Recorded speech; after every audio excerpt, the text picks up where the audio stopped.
আসসালামু আলাইকুম। বিএনপির চিন্তা উদ্ভট, ভাবছে আবার নিষেধাজ্ঞা দেবে ওবায়দুল কাদের। আমি বুঝলাম না যে মার্কিন এই যে সহকারী পররাষ্ট্রমন্ত্রী ডোনাল্ড লু ঢাকায় আসবেন 14 তারিখে, এটা সবাই জানেন এবং তার সুনির্দিষ্ট এজেন্ডা আছে। তারা সরকারের সঙ্গে কথা বলবেন, সরকারের বাইরে বেসরকারি মানুষদের সঙ্গেও কথা বলবেন। কাদের কাদের সঙ্গে কথা বলবেন সেটি এখনো প্রকাশ হয়নি, কিন্তু এটি নিয়ে প্রতিদিনই আওয়ামী লীগের পক্ষ থেকে বক্তব্য দেওয়া হচ্ছে, কিন্তু আমি একটাও দেখলাম না যে বিএনপি এমন কথা বলেছে যে ডোনাল্ড লু এসে আওয়ামী লীগের অবস্থা খারাপ করে দেবে বা সরকার পাল্টে দেবে, উল্টে দেবে, তাদের জন্য সুবিধা হবে, এমন কথা কিন্তু বলছে না। কিন্তু একেবারে সরাসরি তার নাম উল্লেখ করে প্রতিনিয়ত আওয়ামী লীগের সাধারণ সম্পাদক ওবায়দুল কাদের কথা বলছেন। এর পেছনে কি আসলে কিছু আছে নাকি নেই বুঝতে পারছি না। মানে কোথায় বিএনপি বলল যে ডোনাল্ড লু এসে নিষেধাজ্ঞা দেবে বা আমেরিকা এরকম পরিকল্পনা করছে?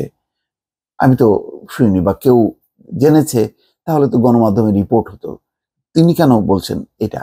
এটাও কি একটা রাজনৈতিক বিষয়? এটা আমেরিকার সাথে সত্যিই যদি সরকার সম্পর্ক উন্নয়ন করতে চায়, বা তিনি যেটা বলছেন ওবায়দুল কাদের যে ডোনাল্ড লু আসছেন সরকারের সঙ্গে সম্পর্ক উন্নয়ন করার জন্য, তাহলে এরকম বক্তব্য কেন? একেবারেই রাজনৈতিক প্রতিপক্ষ বানানো, যে মনে হচ্ছে যে আমেরিকা আগে বিএনপির সঙ্গে ছিল, এখন যেহেতু নির্বাচন হয়ে গেছে, আওয়ামী লীগ জয়ী হয়েছে, সুতরাং এখন আর বিএনপির সঙ্গে নেই।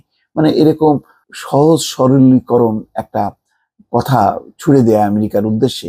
আমেরিকা কি, আমেরিকার কূটনীতি কি এত সস্তা, এত সহজ, এত সরল? আমি বুঝতে পারি না। এখানে বলছেন যে মার্কিন সহকারী পররাষ্ট্রমন্ত্রী ডোনাল্ড লু বাংলাদেশের সঙ্গে সম্পর্ক এগিয়ে নিতে আসবেন, সরকারের সঙ্গে কথা বলবেন। বিএনপি উদ্ভট চিন্তা করছে, ভাবছে আবার নিষেধাজ্ঞা দেবে। তারা তো এমন অনেক উদ্ভট চিন্তা করে প্রলাপ বকেছিল, জনগণ প্রত্যাখ্যান করায় বেসামাল হয়ে পড়েছে বিএনপি। রোববার ধানমন্ডির রাজনৈতিক কার্যালয়ে ওবায়দুল কাদের আনুষ্ঠানিকভাবে কথা বলে, এমন না যে এটা ওবায়দুল কাদের জনসভায় বক্তব্য দিয়েছে স্লিপ অফ টাং, তা না। একটা আনুষ্ঠানিক বক্তব্যে সংবাদ সম্মেলন ডেকে কথা বলা মানে একটা আনুষ্ঠানিক বক্তব্য দিয়ে। সেই বিবৃতিটা কেন এইভাবে দিচ্ছে আমি পরিষ্কার না।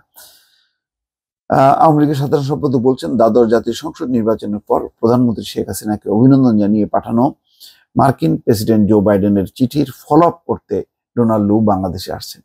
তারা তো যেদিন নির্বাচন হয় তারপর পরেই তারা বলেছে নির্বাচন অবাধ এবং সুষ্ঠু হয়নি। আর কোথাও কি এই নির্বাচনে জয়ী হওয়ার জন্য সরকার প্রধানকে কি কংগ্রাচুলেট করেছে? তা তো করেনি। তারা বলেছে যে সম্পর্ক একটা চিঠি দিয়েছে, সেখানে এই কথাগুলো নেই, কিন্তু বলেছে যে তারা তাদের যে সম্পর্ক আছে বাংলাদেশের সাথে সেই সম্পর্কটা অব্যাহত রাখবে, এগিয়ে নেবে। এটাই তো। হ্যাঁ, অবশ্যই, যেহেতু যেভাবেই হোক না কারণ সেই নির্বাচন গ্রহণযোগ্য হোক বা না হোক, ক্ষমতায় আছে একটা সরকার, তো সেই সরকারের সঙ্গে তারা সম্পর্ক এগিয়ে নেবে না কেন? না নেওয়ার তো কোনো কারণ নেই। কেননা তারা বারবার বলে যে তারা তাদের সম্পর্ক দেশের সঙ্গে, তাদের সম্পর্ক জনগণের সঙ্গে। সুতরাং সরকারের সঙ্গে যদি তারা সম্পর্ক ছিন্ন করে, তাহলে তো একটা দেশ জনগণের সঙ্গেও তারা আর সম্পৃক্ত হতে পারে না বা কানেকশনটা থাকে না। তো সুতরাং এখানে নির্বাচনটা ঠিক নাকি বেঠিক সেটা নিয়ে প্রশ্ন তোলা যেতে পারে, কিন্তু কে কখন কিভাবে ক্ষমতায় থাকলো, আর সেটা নিয়ে কি কোনো দেশ এরকম ধরনের পরাশক্তি তারা কি সম্পর্ক বিচ্ছিন্ন করে না? বাংলাদেশের থেকেও আরো খারাপ পরিস্থিতি যে সমস্ত দেশের, সেই সব দেশের সঙ্গেও তারা সম্পর্ক রাখে, তারা চেষ্টা করে যে গণতান্ত্রিক ধারায় সেই দেশগুলোকে নিয়ে আসার জন্য। তো বাংলাদেশের ক্ষেত্রেও তো তেমনটাই। এইটা অস্বাভাবিক কেন আমি বুঝতে পারছি না। ওবায়দুল কাদের বলছেন যে এক সাংবাদিকের প্রশ্নের উত্তরে, আমরা কোনো উত্তাপ ছড়াতে চাইনি, আমরা বিএনপির হাসি খুশি ভাব দেখলাম, হঠাৎ চাঙ্গা হয়ে গেছে। সামনে তো কিছু নেই, এখন ডোনাল্ড লু এসে সামনে কিছু করার অভিসন্ধি আছে কিনা সেটা বিএনপি ভালো জানে। এই যে ডোনাল্ড লু এসে সামনে কিছু করার অভিসন্ধি আছে কিনা, এটাও তো এক ধরনের কূটনৈতিক ভাষা হলো না। এবং তার মতন সিনিয়র নেতা এই ধরনের কেন কথা বলছেন বুঝতে পারছি না। তিনি বলছেন যে আমাদের সঙ্গে তাদের আলোচনা হবে, আমেরিকার সঙ্গে আমাদের যে সম্পর্ক, প্রেসিডেন্ট বাইডেনের যে চিঠি প্রধানমন্ত্রী শেখ হাসিনার কাছে পাঠিয়েছেন সেটার ফলো আপ করার জন্যই আসছেন ডোনাল্ড লু, আমরা সেটাই মনে করি। তো একটা কথা পরিষ্কার যে ডোনাল্ড লু সরকারের সঙ্গে আলোচনা করতে আসছেন। শুধু কি সরকারের মধ্যেই থাকেন তারা? তারা কি এর বাইরে যান না? এর আগেও এক মার্কিন প্রতিনিধি এসছে, তারাও তো কথা বলেছে। আফরিন আক্তার কথা বলেনি? তারা তো কথা বলেছে, মির্জা ফখরুলের সঙ্গে কথা বলেছে। তখন মির্জা ফখরুল কেবল কারাগার থেকে বের হয়েছে, তারপর সাক্ষাৎ করেছে, অন্যান্যদের সাথেও কথা বলেছে।